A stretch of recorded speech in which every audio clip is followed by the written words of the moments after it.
তোমারি রহমতে বেঁচে আছি দুনিয়ায়, তোমারি রহমতে বেঁচে আছি দুনিয়ায়। হাসরেতে দেবেন দেখা আমার প্রেমের সাধনা। সমস্ত প্রশংসা সেই মহান মালিকের জন্য, যিনি আমাদেরকে বড় ভালোবেসে রহমতের মজলিসে, ক্ষমা পাওয়ার মজলিসে, জান্নাতের বাগানে মুমিন হওয়ার মজলিসে তিনি দয়া করে মেহেরবানি করে বেছে বেছে তারই বান্দাগুলোকে তারই পবিত্রময় জায়গাতে তারই কথা বলার, কথা শোনার তিনি সুযোগ করে দিয়েছেন। সকলে উচ্চস্বরে মুক্ত কণ্ঠে বলি আলহামদুলিল্লাহ। আমরা পৃথিবীতে এসেছি তারই ইচ্ছায়, পৃথিবী থেকে যাব আমরা তারই ইচ্ছায়, আর মধ্যখানে সময়টুকু চালাবো আমরা কার ইচ্ছায়? বলেন না, কার ইচ্ছায়? পৃথিবীতে এসেছি যখন নিজেদের ইচ্ছের কোনো দাম মূল্য ছিল না। যদি নিজেদের ইচ্ছের কোনো দাম বা মূল্য থাকতো তাহলে আসার সময় গরিবের ঘরে আসতাম না, রাজা বাদশার ঘরেই আসতাম। পৃথিবীতে আসার সময় যদি নিজেদের ইচ্ছের বা কোনো মূল্য থাকতো তাহলে নিশ্চয়ই বেনামাজির ঘরে আসতাম না, পীর সাহেবের ঘরেই আসতাম। অর্থাৎ এসেছি যখন মহান মালিকের ইচ্ছায় এসেছি, নিজেদের ইচ্ছে মতো আসতে পারি নাই। পৃথিবী থেকে যাব যখন তারই ইচ্ছায় যাওয়া লাগবে। আপনার এলাকার কোনো ধনী, কোনো আমির, কোনো এমএলএ, কোনো নেতা, কোনো মন্ত্রী, কোনো ব্যক্তি যদি মনে মনে ভাবে যে মালাকুল মাউত ফেরেশতা সামনে হাজির হলে পকেট থেকে গরম টাকার বান্ডেল দেখিয়ে ফেরেশতাকে নরম বানিয়ে দেব, সম্ভব হবে? কথা বলে না, সম্ভব হবে? যে না, মালাকুল মাউত ফেরেশতা হাজির হলে সেই দিন কোনো বাহানা চলবে, আমাকে 2-4 মিনিট সময় দাও, এইরকম সুযোগ আমি আপনি কেউ পাবো? কেউ পাবো? ডাকলেই তার ডাকে সাড়া দিতে হবে, দেরি করা যাবে? যাবে না। তিনি দয়া করে মেহেরবানি করে আমাদেরকে মুসলমান ঘরে পাঠিয়েছেন, আর মুসলমান ঘরে পাঠিয়ে তিনি দুনিয়ার আগুন থেকে বাঁচিয়েছেন। কবরের আগুন থেকে আর জাহান্নামের আগুন থেকে বাঁচার জন্য তিনি সারাটা জীবন সময় দিয়েছেন আর যথেষ্ট সুযোগ দিয়েছেন। ভাষা বুঝতে পারছেন বাপ? বর্ধমান জেলার মানুষ কথায় আছে যে উত্তরের রানী আর দক্ষিণের বাণী। আপনারা মুর্শিদাবাদের মানুষ, নবাবী দেশের মানুষ, আপনাদের নবাবীটাই আলাদা। তবে হ্যাঁ, কাটা কাটা শব্দে বলবো, একটু কষ্ট হলেও বোঝার চেষ্টা করেন। মুর্শিদাবাদ থেকে যখন আমাদের বর্ধমান জেলায় কেউ কাজে যায় তা আমরা বলি, ভাই কাজ একটু পরে করবে, ভাটালে সুরে দুটো গান শোনাও তো। শুনছেন এ বাবা, মানে মুর্শিদাবাদের ভাষায় শুনতে মজা লাগে আলাদা। শিক্ষিত মুসলমান আমার সুধী মানুষেরা, আমার বাবাজিরা, তারপরে শতকোটি দরুদ আর সালাম মক্কার মতি, মদিনার জ্যোতি, দুই কুলের সাথী, যে নবী দাঁড়ালে পরে আকাশের উচ্চতা লাভ করে, যে নবী বসিলে পরে ভুবন স্থিরতা লাভ করে, যে নবী হাসলে পরে জান্নাত সৌন্দর্যতা লাভ করে, যে নবী কাঁদলে পরে জাহান্নাম থরথর করে কাঁপতে শুরু করে, যে নবীর চুলের কৃষ্ণতায় রাতের অন্ধকার ফিরে পায়, যে নবীর নুরানি চেহারাতে দিনের আলো লাভ করে, তিনি হলেন হাবিবে কিবরিয়া জনাবে মুহাম্মদুর রাসূলুল্লাহ সাল্লাল্লাহু তাআলা আলাইহি ওয়াসাল্লাম। তিনি হলেন বিশ্বের সভাপতি, তিনি হলেন বিশ্বের ন্যায় বিচারপতি, তিনি হলেন বিশ্বের অর্থমন্ত্রী, তিনি হলেন বিশ্বের রাষ্ট্রমন্ত্রী, পররাষ্ট্রমন্ত্রী, তিনি হলেন মানবতার বন্ধু, মানব জাতির কল্যাণকর্তা জনাবে মুহাম্মদুর রাসূলুল্লাহ সাল্লাল্লাহু আলাইহি ওয়াসাল্লাম। আজকের সবার সভাপতি, সহযোগী, সহকর্মী, সহধর্মী, সহমর্মী, হিতাকাঙ্ক্ষী যারা এবং আমার সম্মুখে বসে থাকা মুরব্বী বাবাজিরা, ভাইরা, মা ও বোনেরা, আল্লাহ পাকের দয়া, মায়া, অনুগ্রহ আর শান্তি ধারা আমাদের সকলের উপর বর্ষণ হোক, আল্লাহুম্মা আমিন। আমাদের ধর্মসভা মানে সম্প্রীতির সভা। আমাদের ধর্মসভায় হিন্দুরা আসতে পারে, খ্রিস্টানরা আসতে পারে, তবলিগি ভাইরা যদি আসতে চায় আসতে পারে, লামুজাবিরাও আসতে পারে, যে কোনো দলমতের মানুষ সবাই আসতে পারে। কারণ কোরআন শিখিয়েছে, কোরআন বলে তোমার প্রতিবেশী যদি অমুসলিম বাস করে, সে যদি খেতে না পায় তারে খাবার দাও, সে যদি পোশাক না পায় তারে পোশাক দাও। কোরআন বলে যে ওয়ালা তাসুব্বুল লাযিনা ইয়াদউনা মিন দুনিল্লাহ ফায়াসুব্বুল্লাহা আদওয়াম বিগাইরি ইলম। কখনো কোনোদিন কারো ধর্ম নিয়ে ঠাট্টা করবে না, ব্যঙ্গ করবে না, উপহাস করবে না। না, তোমরা যদি কোনো ধর্মকে ঠাট্টা করে দাও, গালমন্দ করে দাও, তারাও জ্ঞানহীনতার কারণে তোমার ইসলামকে ছোট বড় কথা বলবে, অপরাধটা তোমারই হবে। দিন ও দুনিয়ার বাদশা হাবিবে কিবরিয়া জনাবে মুহাম্মদ রাসূলুল্লাহ সাল্লাল্লাহু তাআলা আলাইহি ওয়াসাল্লাম জীবন ভর তিনি সম্প্রীতি দিয়ে, ভালোবাসা দিয়ে এই দ্বীন ও ধর্ম প্রচার করেছেন। তাই তো গোটা বিশ্বের কোনায় কোনায় কোরআনের শীতল হাওয়া আর মুসলমান পৌঁছে গিয়েছে। ইসলাম ধর্ম গোটা বিশ্বের কোনায় কোনায় পৌঁছে। আল্লাহ পাক বলেন এই জগতের মানুষ মার খাচ্ছিস তোরা, মরছিস তোরা, লাঞ্ছিত অপমানিত হচ্ছিস তোরা, তবে হ্যাঁ ওয়ালা তাহিনু ওয়ালা তাহজানু ওয়া আনতুমুল আ'লাউনা ইন কুনতুম মুমিনিন। কখনো দুঃখ করবি না, সাহস হারিয়ে ফেলবি না। বিজয়ের পতাকা একদিন তোর হাতে উড়বে। গোটা বিশ্বটা শুধু মুসলমান আর মুসলমানের ছয় লাভ হবে। সেদিন দুশমনদের মুখ কালো হয়ে যাবে। তোরা যদি আল্লাহ রসুলকে, তোরা যদি রাসূলুল্লাহকে মহব্বত করে নিতে পারিস, আর আল্লাহ পাকের কালামকে যদি বুকে আঁকড়ে ধরে নিস, তোরা যদি মুমিন আর মুমিনা হয়ে যাস, সব জায়গাতে ইজ্জতওয়ালা হবি, কেউ তোদের মারতে পারবে না। শুনে থাকবেন আপনারা, মদিনার শহরে নববী মসজিদে দয়া রাসূল মাগরিবের নামাজটা পড়ে সবে বার হয়েছেন। নবী কিছু মানুষকে দেখতে পেয়ে জিজ্ঞাসা করছেন, বাবা তোমাদেরকে নতুন দেখছি, বাবা তোমাদের কোথায় বাড়ি, কি পরিচয়? বলে আমরা পেটের দায়ে বিদেশ থেকে ব্যবসা করতে এসেছি, আমরা অমুসলিম, খ্রিস্টান, নাসারা, ইহুদি। নবী বলছেন, বাবা জাতপাতের কথা তো জিজ্ঞাসা করি নাই, যে কোনো দলের, যে কোনো ধর্মের, দলমতের হও না কেন, তোমার দেহের রক্তের রং যা, আমাদেরও দেহের রক্তের রং তো তাই না। হিন্দুদের রক্তের রং লাল আর মুসলমানদের রক্তের রং সবুজ। কি বলছেন এ বাবা? যেটা আমার নবী বলছেন, বাবা বিদেশ থেকে পেটের দায়ে ব্যবসা করতে এসেছো, বাড়ি যেতে গভীর রাত হয়ে যাবে, রাতটা মদিনায় কাটাইয়ে সকালবেলায় তোমরা যেও। নবী বলছেন, সাহাবায়ে কেরামগণ এক একজনকে দায়িত্ব করে বাড়ি নিয়ে যাও, পেট ভরে খাবার খাওয়াও। রাসূলের কথা মতো সাহাবায়ে কেরামগণ এক একজনকে দায়িত্ব করে নিয়ে যাচ্ছেন, কিন্তু একটা মানুষ বসে রয়, তাকে কেউ নেয় না। নবী জিজ্ঞাসা করছেন, একে নাও না কেন? বলে, আল্লাহ রাসূল এই মালটাকে আমরা চিনি, এ পরের পেলে এত খায় যে হাঁড়ি খালি করে দেয়। সমাজে দেখবেন কিছু কিছু মানুষ আছে জীবনে 4টে রসগোল্লা কিনে খায় না, কিন্তু পরের পেলে 50-60টা রসগোল্লা বরযাত্রী গিয়ে খেয়ে আসে। এদিকের লোক নাই, তবে আমাদের ওই দিকের লোক আছে। এ বাবাজিরা ভাইরা আমার, পরের পেয়ে বেশি খাবেন না, অল্প দিনে সুগার হবে। শুনছেন? শোনার টুকরো বন্ধুরা আমার, শুধু মানুষেরা, নবী বলছেন এই ব্যক্তিকে আমি নেব। নবী আমার দায়িত্ব করে বাড়ি নিয়ে গেলেন, খাবার খেতে দিয়েছেন। বাবা দুটো দেবো?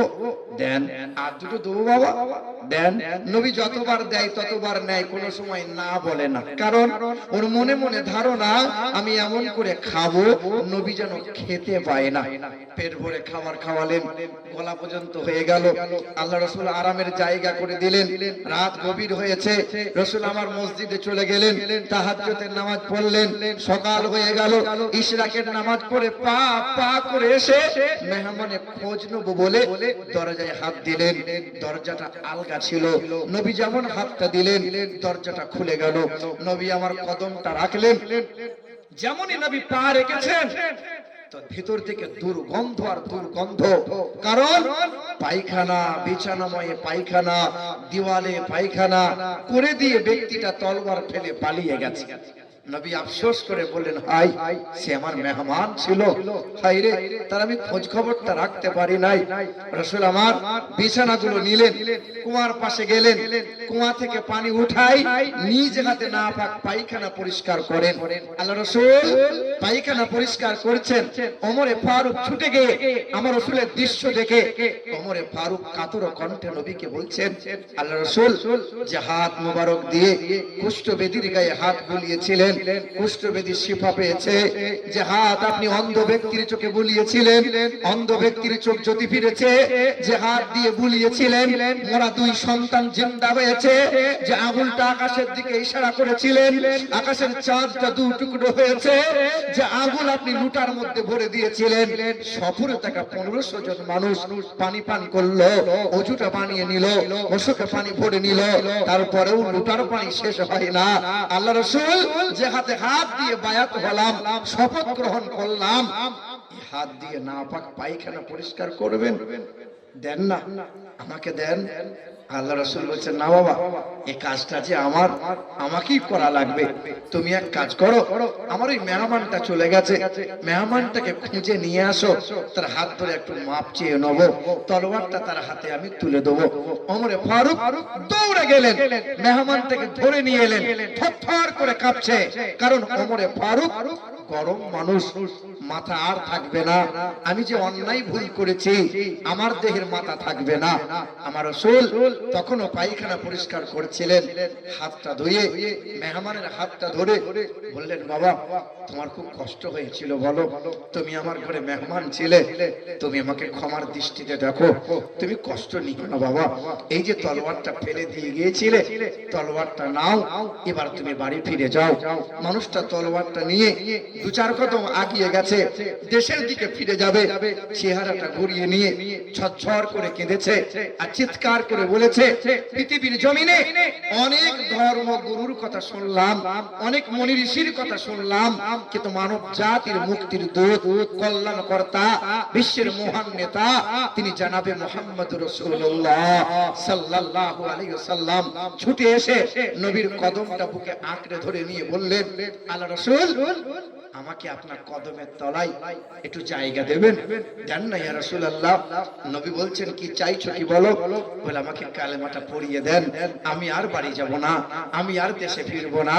সেদিন নবীজির সামনে উচ্চ স্বরে পড়ে নিল, লা ইলাহা ইল্লাল্লাহু মুহাম্মাদুর রাসূলুল্লাহ, ওরে লা ইলাহা ইল্লাল্লাহ, জোরে লা ইলাহা ইল্লাল্লাহ, মহব্বত লা ইলাহা ইল্লাল্লাহ, লা ইলাহা ইল্লাল্লাহু মুহাম্মাদুর রাসূলুল্লাহ সাল্লাল্লাহু তাআলা আলাইহি ওয়াসাল্লাম। এইভাবে বিশ্বের মানুষেরা একে একে সম্প্রীতি ভালোবাসা পেয়ে মুগ্ধ হয়েছিল আর কালেমা পেয়ে কালেমার ঝান্ডা উঁচু করে ধরেছিল। মুসলমান সোনার টুকরো বন্ধুরা আমার, এই দেশের মাটিতে কিছু মানুষ বলে যে বাদশারা মুসলমানরা দেশ চালিয়েছিল, তাই তো হিন্দুগুলোকে জোর করিয়ে তলোয়ারের ভয় দেখিয়ে মুসলমান করে নিয়েছে তারা। আরে বেটা, তারা যদি ভয় দেখিয়ে হিন্দুগুলোকে মুসলমান বানিয়ে নিত তো ভারতের জমিনে একটাও মন্দিরে মাথা খুঁজে পাওয়া যেত না। তবে তারা ভুল করে গেছে, বাদশা হয়েছিল মুসলমান কিন্তু মন্ত্রী পদটা হিন্দুকে দিয়েছিল, মসজিদ বানিয়েছিল তারা সম্প্রীতি বজায় রাখতে গিয়ে মসজিদের পাশে মন্দির বানিয়ে দিয়েছিল। তাই তো জ্ঞানবাপী মসজিদের ভিতরে শিবের লিঙ্গ খুঁজে পাচ্ছে ওরা। সেদিন বলেছিলাম কলকাতা রানী রাসমণি রোডে, আরে তোদের শিবের লিঙ্গ হয় কত বড়, কখনো আদিনা মসজিদে পাওয়া যায়, কখনো বলছে বাবরি মসজিদে হয়, কখনো খাজা বাবার মাজারে পাওয়া যায়, হয় কত বড়। একজন বলছে হুজুর এসব কথা বলিয়েন না। এ মুসলমান সোনার টুকরো বন্ধুরা আমার, শুধু মানুষেরা আফসোস লাগে, বড় কষ্ট লাগে, জীবন ভোর আমরা সম্প্রীতির কথা বললাম আর ওরা যতদিন যায় ধর্মের ভিতরে রাজনীতি গুলিয়ে দিয়ে এমন যেন হয়ে গেল হিন্দু বাস করবে, খ্রিস্টান বাস করবে, আদিবাসী বাস করবে, জৈন বাস করবে, কোনো অসুবিধা নাই, কিন্তু মুসলমানদের এই দেশে ঠাঁই নাই। মুসলমান সোনার টুকরো বন্ধুরা আমার, শুধু মানুষেরা, আল্লাহ পাক কোরআনে বলেন তোমাদের কেউ মারতে পারবে না, তোমাদের কেউ লাঞ্ছিত করতে পারবে না, তোমরা কোনোদিন অপমানিত হবে না। আল্লাহ পাক বলেন ওমা আতাকুমুর রাসূলু ফাখুযুহু ওমা নাহাকুম আনহু ফান্তাহু। হে দুনিয়ার মানুষেরা, সবচেয়ে সুন্দর করে আমি আল্লাহ তোমাদের বানাইলাম। পৃথিবীর জমিনে যত যা কিছু বানাইছি সবচেয়ে সুন্দর করে তোমাদের বানাইলাম। তবে হ্যাঁ, কোটি কোটি মানুষের ভিড়ে আমি আল্লাহ পাক সর্বদিক দিয়ে আলা ওয়া আজিম করে যারে বানাইলাম। ওয়া ইন্নাকা লা আলা খুলুকিন আযীম। পারা নম্বর 29, সূরার নাম সূরা কালাম, আয়াত নম্বর 4, পৃষ্ঠা নম্বর 3, লাইন নম্বর 14। আল্লাহ পাক জগতের মানুষকে জানিয়ে দিল ওয়া ইন্নাকা লা আলা খুলুকিন আযীম। সর্বদিক দিয়ে আজিম বানাইলাম যারে, সর্বদিক দিয়ে আলা বানাইলাম যারে, সিরাতের দিক দিয়ে আজিম, সুরাতের দিক দিয়ে আজিম বানাইলাম যারে, সবচেয়ে সুন্দর করে বানাইলাম তারে হাবিবে কিবরিয়া জনাবে মুহাম্মদুর রাসূলুল্লাহ। হে পৃথিবীর মানুষেরা, কল্যাণ কামিয়াবি যদি লাভ করতে চাও, আমা আতাকুমুর রাসূলু ফাখুযুহু ওমা নাহাকুম আনহু ফান্তাহু। আমার নবী তোমাদেরকে যা যা দেখাইবে তোমরা দেখে নাও, নবী তোমাদেরকে যা শোনাইবে তোমরা শুনে নাও, নবী তোমাদেরকে যা করতে বলে তা তোমরা করে নাও। এক কথায় নবী তোমাদেরকে যা যা দেয় তা তোমরা গ্রহণ করে নাও, আর নবী যা ছাড়তে বলে তা নিজেদের ছেড়ে দাও, ত্যাগ করে দাও। আল্লাহকে ভয় করো, আল্লাহকে ভয় করো, কারণ বান্দা আসমান বানাইছি তোমার জন্য, জমিনটা বানাইছি তোমার জন্য। আসমানের সূর্যটা ফাঁকি মারে না, আকাশের চন্দ্রটা জিকিরে ফাঁকি মারে না, নক্ষত্রগুলো ফাঁকি মারে না, গাছপালা ছাগল গরুগুলো তখন আমার আল্লাহর জিকির করতে ফাঁকি মারে না। যত যা কিছু বানাইছি রে বান্দা, সব কিছু তোমার সেবার জন্য বানাইছো। সবাই আমার নামে জিকির আজকার করে, কিন্তু যার জন্য এত কিছু বানাইলাম এই মানুষ শুধু ফাঁকি মারে। কে ফাঁকি মারে? দয়ার নবী মায়ার নবী আমার বলে ওই আসমানের সূর্যটা পূর্ব দিকে উদিত হয়, পশ্চিমে অস্ত যায়, আর ওই সূর্যটা মহান মালিকের আরশের নিচে হাজির হয়। নবী আমার বলে সূর্যটা মহান মালিকের সিজদায় অবনত হয়, ওয়ালিল্লাহি ইয়াসজুদু, সিজদায় অবনত হয়, ফাঁকি মারে না, চন্দ্র ফাঁকি মারে না, বাতাস ফাঁকি মারে না, যত যা কিছু আছে সবাই মহান মালিককে স্মরণ করে।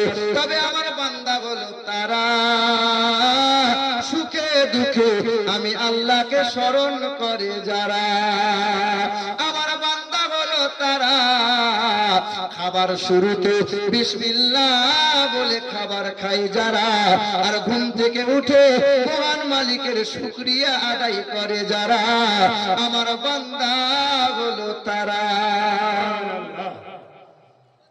বলেন তো বাপ, গরু ছাগল খাবারের আগে বিসমিল্লাহ বলে খাবার খায়, কথা বলে না? গরু ছাগল পেশাব করে পানি নেয়, গরু ছাগলকে রাতের বেলায় যৌন মিলনের পরে সকাল বেলায় ফরজ গোসল করতে হয়। কাকে করতে হয়? গরু ছাগল শোনে, কিন্তু শুনেও শুনতে পাই না। এই পৃথিবীতে থানা আছে তো মানুষের জন্য, আদালত আছে যে মানুষের জন্য, স্কুল কলেজ আছে মানুষের জন্য। গরু ছাগলের জন্য আদালত নাই, থানা নাই, চিকিৎসালয় নাই, সব কিছু মানুষের জন্য। গরু ছাগলের লজ্জা শরম নাই, মানুষের আছে না নাই? কথা বলে না? গরু ছাগলকে দু চারটে গালমন্দ দেবেন, ও যেমন কারে তেমন রয়ে যাবে। কাল আপনার গরুর কানটা ধরে বলবেন, গরু বর্ধমান থেকে আমিরুল ইসলাম এসেছিল, এই মোবাইলে রেকর্ড হয়েছে, 3 ঘন্টা বয়ান করে গেল, 2 ঘন্টা বয়ান করে গেল। গরু তুই 2 ঘন্টা বয়ানটা শোন। গরু শুনবে, কিছু বুঝবে গরু? কথা বলে না? আপনার গরুকে কাল সকালে বলবেন, গরু কাল আমি শ্বশুর বাড়ি যাব, 3 দিন বাড়ি আসবো না, বারান্দায় ঘাস আছে, সময় মতো খেয়ে নিবি, পিছন দিকে বাথরুম আছে, 2 টাইম বাথরুম যাবি। আপনার গরুকে যদি 2 2 ঘন্টা এমন কথা বুঝানো হয়, আপনার গরু কি বুঝবে? গরু দেখেও দেখতে পাই না, শুনেও শুনতে পাই না। গরু ন্যায় অন্যায় বিচার করার ক্ষমতা নাই। গরু বৈধ অবৈধ চেনে না, গরু হারাম হালাল বোঝে না, গরু পাক না পাক বোঝে না। মানুষের বাচ্চা যারা বিশ্বাস করে পানি নেয় না যারা, ওরা হলো অমানুষের বাচ্চা, মানুষের খাতায় পড়ে না। খাওয়ার আগে বিসমিল্লাহ বলে খায় না যারা, তারা কখনো মানুষ হতে পারে না। আর পেশাব করে পানি নাই না যারা, ফরজ গোসল করে আদায় করে না যারা, মহান মালিকের সিজদায় অবনত হয় না যারা, মানুষের খাতায় তারা পড়ে না। কারণ আল্লাহ পাক বলে, ওয়ালাকাদ যারানা লিজাহান্নামা কাসীরাম মিনাল জিন্নি ওয়াল ইনস লাহুম يفقهون بها ولهم أعين لا يبصرون بها ولهم آذان لا يسمعون بها أولئك كالأنعام। পারা নম্বর 9, পৃষ্ঠা নম্বর 13, লাইন নম্বর 1। সন্দেহ হলে কাল সকালে ইমাম সাহেবকে জিজ্ঞাসা করে দেখ। আল্লাহ পাক জগতের মানুষকে জানিয়ে দেয়, বুঝেও বোঝে না যারা, বিবেক আছে বোঝে না, দেখেও দেখে না যারা, চোখ আছে দেখে না, শোনেও শোনে না যারা, কান আছে শোনে না, তারা চার পায়ে কুকুর বিড়াল গরু ছাগলের চাইতে খারাপ, তারা মানুষের খাতায় পড়ে না। বুঝতে পারছেন? আমরা দেখে দেখতে পাই কি পাই না? খাসিটা জবাই হয়েছে, কসাই কানাই দেখবে খাসিটাই বেঁধে ঝুলিয়ে দিয়েছে, আর ওই খাসি চায়ের 4টে গাছের পাতা চিবাচ্ছে, চামড়া কাটে, মাংস কাটে, ফিচকিরি দিয়ে রক্ত গায়ে লাগে। ও খাসি মহা আনন্দে গাছের পাতা চিবায়, ও দেখেও দেখতে পায় না এরপরে টিকিটটা যে ওর আছে, ওটা অবলা প্রাণী, তাই দেখেও দেখতে পাই না, শুনেও শুনতে পাই না, বুঝেও বোঝে না। তোমার আমার ঘরের বিবিগুলো পেট বার করে পঞ্চায়েতে যায়, ব্যাংকে যায়, ধনের লোন আনতে যায়, এই মরদটা দেখেও দেখতে পাই না, বলেও বলতে পারে না। কাল থেকে লিখে দিও, কাল থেকে বুঝে নিও, কাল থেকে এটাই তুমি বলে দিও, আমি পুরুষ না যে নিজের ঘরের বিবিকে পর্দাশীলা বানাতে পারলাম না। তবে এখানকার মা বোনরা তো ভালো, স্বামীর গায়ে তেল পায়ে তেল দেয়, স্বামীর কথা মতো চলে, ঠিক কিনা বলো? আমাদের বর্ধমান ডিস্ট্রিক্টের মা খালারা একটু ফ্যাশনে চলে, সারাদিন জমি জায়গা মাঠ ঘাট করে বাড়ি এসছে, সালমার মা 1 গ্লাস ঠান্ডা পানি দাও, কলসিতে আছে ঢেলে খাও, দেবে না। এই যে এখানকার মা বোনরা কি বলছেন, স্বামী সেবা টিবা করে না? এই বলো না, সত্যি করে বলো না, করে কি করে? করে করে করে করে না? এ বাবা শোনো, এবছরে নানির গ্রাম গিয়েছিলাম, আমার নানা নানি তো ছোটবেলায় মারা গেছে। দান সাদকা আত্মীয়দের আগে করতে হয়, শুনছেন বাপ? দান সাদকা আত্মীয়দের আগে করতে হয়। তো একদল মহিলা দাঁড়িয়ে আছে, আমি জিজ্ঞেস করছি, মামি কি ব্যাপার? বলে, বাপ ব্যাংকে গিয়েছিলাম রে, মাস শেষ, ওই 1000 করে টাকা দিচ্ছে না, তুলতে গিয়েছিলাম। ভালো কথা, মমতা দিচ্ছে, যাই বা হোক। তা বলছে, বাপ ভালো তো বলছিস, কিন্তু মমতা একটা ভুল করছে না? কিরকম?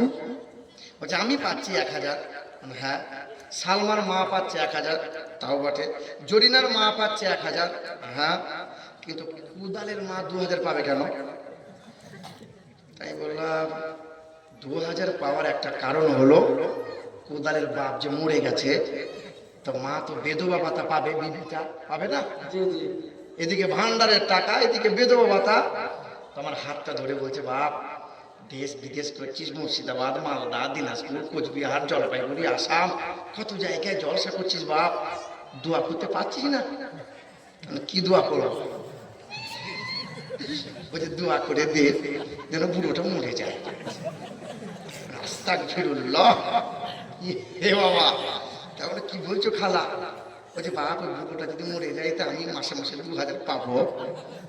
কিন্তু এখানকার মা বোনরা তো ভালো, এইরকম অমঙ্গল চাই, অমঙ্গল চাই। আচ্ছা বলেন তো, বুকে হাত রেখে আজ পর্যন্ত শুনেছেন কোন মহিলা হার্ট অ্যাটাক করে মারা গেল? শুনেছেন? হার্ট অ্যাটাক করে মারা যায় কারা? পুরুষ মানুষ যারা। এই মা খালা, পুরুষ মানুষ অতি অল্প দিনে হার্ট অ্যাটাক করে মারা যায়, সেটা তোমার কারণে।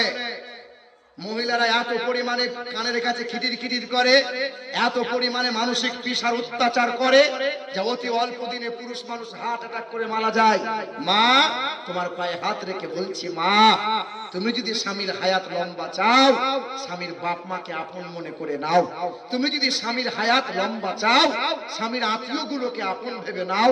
তুমি যদি স্বামীর হায়াত লম্বা চাও, স্বামীকে মানসিক পেরেশান দিও না, মানসিক অত্যাচার তুমি করিও না।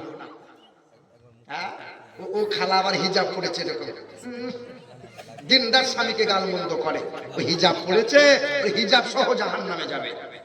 হ্যাঁ, যে মহিলা বুরকা পরে ঘুরে বেড়াচ্ছে ও মহিলা আবার স্বামীকে তুই তুকারি করে। লজ্জা লাগে না, শরম লাগে না, হায়াও হয় না। নবী আমার বলেন, ওয়াল মারআতু ইযা সাল্লাত খামসাহা ওয়া সামাত সাহরাহা ওয়া হাসানাত ফারজাহা ওয়া আতাআত যাওজাহা ফালতাদখুল মিন আই আবওয়াবিল জান্নাতি শাআত। সবচেয়ে জান্নাতে যাওয়ার সহজ রাস্তা মহিলাদের। একটা মহিলার যদি 4 গুণ ভালো হয়, 5 ওয়াক্ত নামাজ পড়বে, রমজান মাসে রোজা রাখবে, স্বামীর সেবা করবে, মানে স্বামীর কথা মতো চলবে, স্বামীকে তুই-তুকারি করবে না, ভাষা খারাপ করবে না। 4 নম্বর হলো ওই মহিলা বেহায়াই চলবে না, বেপরদাই চলবে না, আর পরপুরুষের সাথে ফোনে গল্প করবে না। 4 গুণ ভালো যার, জান্নাতের 8টা দরজা খোলা পেয়ে যাবে। নবী বলেন, যে কোনো দরজা দিয়ে মহিলা হাসতে হাসতে জান্নাতি হবে। সুবহানাল্লাহ, সুবহানাল্লাহ। আমি বিদেশে কাজ করতে গেছে, ওই যে তোমার বৌমা, ওই যে পরপুরুষ, হ্যালো ভাই এসো, তুমি আসছো না আমাদের বাড়ি, তোমার বড় ভাই তো নাই, একবার এসো। ছি ছি ছি ছি, ভুল কথা বলছি বোধহয়। এ বাবাজিরা, ভাইরা আমার, ও সোনামণি মা বোনেরা, একটু ধ্যান দেন। পৃথিবীর জমিনে সবচেয়ে সুন্দর করে বানাইলেন যারে, নবী মুহাম্মদুর রাসূলুল্লাহ। তবে পুরুষকে আল্লাহ সৌন্দর্যতা দিয়েছেন, তবে নারীদেরকে আল্লাহ এত মর্যাদা দিয়েছেন, নারীদের মতো পুরুষকে এত মর্যাদা আল্লাহ দেন নাই। নবী আমার বলেন, এ দুনিয়ার মানুষেরা, যে ঘরে কন্যা হয় রহমতের ফেরেশতা আনাগোনা শুরু হয়, যে ঘরে কন্যা ভূমিষ্ঠ হয় আল্লাহ রুজিতে মালামাল করে দেয়, যেই ঘরে কন্যা হয় রহমতে বরকতে মালামাল হয়। নবী আমার বলেন, যার 6টা কন্যা হবে আল্লাহ তারে 6টা জান্নাত দান করে দেবে। হাসরের কঠিন ময়দানে আল্লাহ পাক যদি জিজ্ঞাসা করে, হে আমার পুরুষ বান্দারা, বল দেখি ইসলামের জন্য আমার নবীজির মহব্বতে সর্বপ্রথমে জীবনটাকে দিয়েছিস, বল। কোন পুরুষ হাত তুলতে পারবে না। হাসরের কঠিন ময়দানে মহান মালিকের সামনে একজন মহিলা হাত তুলে দেবে, ওগো দয়ার মালিক আল্লাহ, তোমার নবীজির মহব্বতে সর্বপ্রথমে নিজের জীবনটা দিয়েছি, আমি হলাম সুমাইয়া। সুবহানাল্লাহ, হবে না সুবহানাল্লাহ? সুবহানাল্লাহ। হাসরের কঠিন ময়দানে আল্লাহ পাক যদি এই পুরুষ মানুষগুলোকে জিজ্ঞাসা করে, হে আমার বান্দারা, বল ইসলামের জন্য আমার নবীজির মহব্বতে সর্বপ্রথমে ধন দৌলত গুলোকে দান করে দিয়েছিস, বল। কোন পুরুষ হাত তুলতে পারবে না, একজন মহিলা হাত তুলে দেবে, ওগো দয়ার মালিক আল্লাহ, ইসলামের জন্য তোমার নবীজির মহব্বতে সবচেয়ে ধন দৌলত আমি দান করে দিয়েছি। জানো নাকি সেই মহিলাকে? হাসান হুসাইনের নানি জান, আম্মা জান খাদিজাতুল কুবরা। নবী আমার বলে, যেই ঘরে কন্যা ভূমিষ্ঠ হয় ওই কন্যাটা বাবার কাছে রহমত হয়ে যায়, ওই কন্যা যখন বড় হয় ভাইয়ের কাছে আমানত হয়ে যায়, ওই কন্যা যখন বিবি হয়ে যায় স্বামীর কাছে নিয়ামত হয়ে যায়, ওই কন্যা যখন মা হয়ে যায় তার কদমের নিচে জান্নাত হয়ে যায়। সবচেয়ে মর্যাদা কাদের? মহিলাদের। এ বাবাজিরা ভাইরা আমার, তবে হ্যাঁ মনে রেখে দেবেন, পৃথিবীর জমিনে সর্বদিক দিয়ে সুন্দর বানাইলেন যারে, নবী মুহাম্মদ রাসূলুল্লাহ। হিন্দু ভাইদের বেদে লেখা আছে, আম সন্তা সরতি শতপতি মারমেঘে সুন্দরম মঙ্গলম নরসংসা অততেষাং ভবিষ্যতে মনংসে বেশদানিব বাসুদেবঙ্গরঙ্গীতি পুণ্যগন্ধানিল স্পর্শম ইন্দ্রজন উপসৃত নামে নরসংসা ভবিষ্যতে। পৃথিবীর জমিনে সর্বদিক দিয়ে সুন্দর বানাইলাম যারে, হিন্দু ভাইদের বেদে লেখা আছে, যার চেহারা দিয়ে সুগন্ধ বার হবে, ওই সুগন্ধর সৌরভে দেশের মানুষের মন পবিত্র হবে। আমরা ঘামি, নবীও ঘেমেছিলেন। আমাদের ঘাম দুর্গন্ধ না সুগন্ধ? কথা বলে না। নবী যখন ঘামতেন, আম্মা আয়েশা নবীর ঘাম মুবারক নিয়ে শিশির মধ্যে ভরে ভরে রাখতেন। কারো বিয়ে হতো, বরের গায়ে কনের গায়ে ছিটিয়ে দিতেন, গোটা মাজমাটা খুশবুতে খুশবুদার হয়ে যেত। আম্মা আয়েশা বলেন, জুলাইকার বান্ধবীরা ইউসুফ নবীকে দেখে আঙুল কেটেছিল। একবার যদি জুলাইকার বান্ধবীরা আমার দয়ার নবীকে দেখতো, আঙুলগুলো নয় কলিজা খানা কেটে ফেলতো। হিন্দুদের বেদে লেখা আছে, সর্বদিক দিয়ে সুন্দর তিনি, আম সন্তা সরতি শতপতি মর্মেহে সুন্দরম সুন্দরম মঙ্গলম নরসংসা। কার্তিকের কথা বলা হয়নি, গণেশের কথা বলা হয়নি, সর্বদিক দিয়ে সুন্দর তিনি, চেহারা যেন চাঁদি দিয়ে মোড়ানো হবে, ইন্দ্রজোনা উপস্রত নাম নরসংসা ভবিষ্যতে।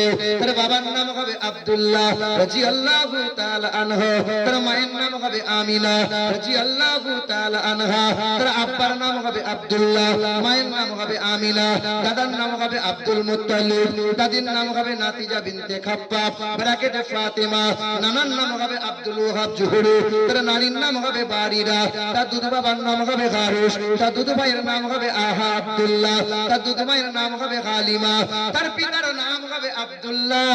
বেদে নাম এসেছে নরসংসা, বাংলায় করলে হবে প্রশংসিত, আরবিতে হবে মুহাম্মাদুর রাসূলুল্লাহ। সুবহানাল্লাহ সুবহানাল্লাহ। এ মুসলমান বাবারা ভাইরা আমার, মহাত্মা গান্ধী মারা গেল। ওই মহাত্মা গান্ধীর মৃত্যু হওয়ার 16 দিন আগে উনি একটা চিঠি লিখলেন। চিঠিটা ব্রিটিশ মিউজিয়ামে রাখা হলো। ভারতে এই রকম অহরহ ইসলামের পক্ষে চিঠিগুলো গোপন করে দেয়া হলো। মহাত্মা গান্ধী মৃত্যু হওয়ার 16 দিন আগে চিঠি লিখলেন, নবীজির প্রশংসা করলেন। সুবহানাল্লাহ সুবহানাল্লাহ। তাই তো হিন্দুরা, কট্টরপন্থীরা দেখলো মহাত্মা গান্ধী তো মুসলিম ঘেঁষা, তাই তো হিন্দু কট্টরপন্থীরা মহাত্মা গান্ধীকে গুলিবিদ্ধ করলো। এ বাবাজিরা ভাইরা আমার, ওই মহাত্মা গান্ধী চিঠি লিখলেন। যে চিঠিটি লিখলেন, আমি জীবনে অনেক মুনি ঋষির জীবনী বললাম, গুরু নানকের জীবনী বললাম, বালক ব্রহ্মচারীর জীবনী বললাম, আব্রাহাম লিঙ্কনের জীবনী বললাম, শ্রী চৈতন্য জীবনী বললাম, লেনিনের জীবনী বললাম। তবে হ্যাঁ, 14 বার যার জীবনীটা পড়ে মুগ্ধ হলাম, যার নামের প্রথম অক্ষর হবে এম, শেষের অক্ষর হবে ডি, তার নাম হবে মুহাম্মদ সাল্লাল্লাহু আলাইহি ওয়াসাল্লাম, যার চরিত্রে বিন্দু মাত্র কোনো দাগ নাই। এত সুন্দর মহামানব পৃথিবীর জমিনে দুইটা হবে না। সুবহানাল্লাহ সুবহানাল্লাহ। এ বাবাজিরা ভাইরা আমার, মাইকেল এইচ হার্ট বলে বিখ্যাত একজন লেখক, আমেরিকা দেশের বিখ্যাত লেখক, কয়েকটা গ্রন্থ লেখার পরে একটা বই লিখলেন। বইটার নাম দিলেন দা 100, মানে 100 ভালো ভালো মানুষের জীবনী লিখলেন। 100 জনের জীবনী লিপিবদ্ধ করলেন। বইটা বাজারে প্রচার হয়ে গেল। গোটা বিশ্বের কোনায় কোনায় বইয়ের বড় সুনাম অর্জন করে নিল। সাংবাদিকরা জিজ্ঞাসা করেছিল, ও ডক্টর মাইকেল এইচ হার্ট, তুমি যে একটা বই লিখলে বাবা, তুমি তো খ্রিস্টান ধর্মের মানুষ। বলে তুমি যে বই লিখলে 100 ভালো ভালো মানুষের জীবনী লিপিবদ্ধ করলে, কিন্তু বইটা পড়ে দেখলাম সর্বপ্রথমে যার জীবনী দিয়ে শুরু করলে যীশু খ্রিস্টের জীবনী তো নাই, গুরু নানকের জীবনী নাই, বালক ব্রহ্মচারীর জীবনী নাই, গৌতম বুদ্ধের জীবনী নাই, শ্রী চৈতন্য জীবনী নাই, স্বামী বিবেকানন্দের জীবন নাই, ডক্টর মাইকেল এইচ হার্ট সর্বপ্রথমে যার জীবনী দিয়ে শুরু করলেন তিনি হলেন মুহাম্মদুর রাসূলুল্লাহ। কেন? কারণটা কি? ওই খ্রিস্টান ধর্মের অনুসারে বিখ্যাত লেখক ডক্টর মাইকেল এইচ হার্ট বলেছিল, পৃথিবীর জমিনে আমি যিশুর জীবনী বললাম, আমি আব্রাহাম লিঙ্কনের জীবনী বললাম, আমি লেনিনের জীবনী বললাম, আমি গৌতম বুদ্ধের জীবনী বললাম, আমি গুরু নানকের জীবনী বললাম, শ্রী চৈতন্য জীবনী বললাম, নবী মুহাম্মদ রাসূলুল্লাহ জীবনী বললাম। তার জীবনীটা পড়ে পড়ে দেখলাম সাদে দাগ আছে, কিন্তু তার চরিত্রে বিন্দু মাত্র কোনো দাগ নাই। তাই তার চরিত্র জীবনীটা সর্বপ্রথম বইয়ের শুরুতে লিপিবদ্ধ করলাম। যার জীবনী দিয়ে শুরু করার কারণে আজ আমার বইয়ের বড় সুনাম, গোটা বিশ্বের কোনায় কোনায় সুনাম অর্জন লাভ করে নিলাম।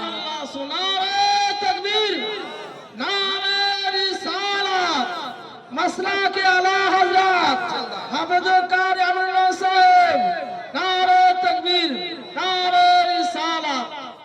দরুদ শরীফ পড়েন, দরুদ শরীফ পড়েন। আল্লাহুম্মা সাল্লি আলা সাইয়্যিদিনা মাওলানা মুহাম্মদ ওয়া আলা আলি সাইয়্যিদিনা। কিছু মানুষ দরুদ পড়ছে না, এই যে কিছু মানুষ এতে তাকান তারা আন্তারা না, ওই রকম দরুদ না, দরুদ মহব্বতে পড়তে হয়। আপনি পড়ছেন, পিছনে মানুষ করছে, সব চুপ হয়ে আছে, সব বন্ধ হয়ে যাবে। এই দরুদ কোনোদিন বন্ধ হবে না। মানুষ যতদিন বেঁচে আছে নামাজ রোজা পড়বে, মানুষ মারা গেলে নামাজ রোজা আর কে করবে? কেউ করবে? ফেরেশতারা নামাজ রোজা করে নাকি? আল্লাহ বলবেন, এ মালাকুল মউত ফেরেশতা, সব মানুষগুলোকে মেরে দাও। আমরা সবাই যখন মরে যাব, কোনো মানুষ নেই, আল্লাহ বলবেন, এ ফেরেশতারা, এই আমার মালাকুল মউত ফেরেশতা, মানুষ মারা গেছে বলে কেউ নাই, সব ফেরেশতাগুলোকে ইন্তেকাল করে দাও। সব ফেরেশতা মারা যাবে, কেউ আছে? বলে আল্লাহ আমি একা আছি, তুইও মারা যা। মালাকুল মউত ফেরেশতা ইসরাইল বলবেন, আল্লাহ আমি যদি মারা যাই, তোমার হাবিবের নামে দরুদ কে পড়বে?